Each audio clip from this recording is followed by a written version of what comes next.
Hi, I'm Ani with Jewel Tool, and I decided to create a mask to stay safe and keep those around me safe as well. So I created a Jewel Tool mask.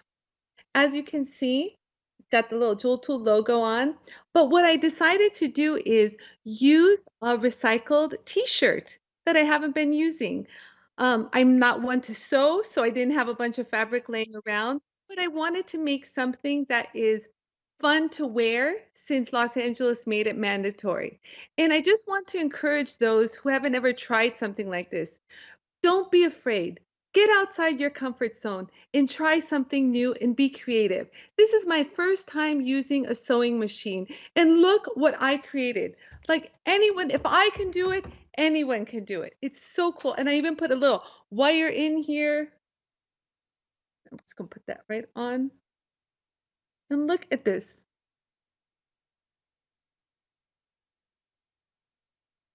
So, you guys, have some joy in your heart and keep creating. And remember, don't be afraid to try anything because you can do it.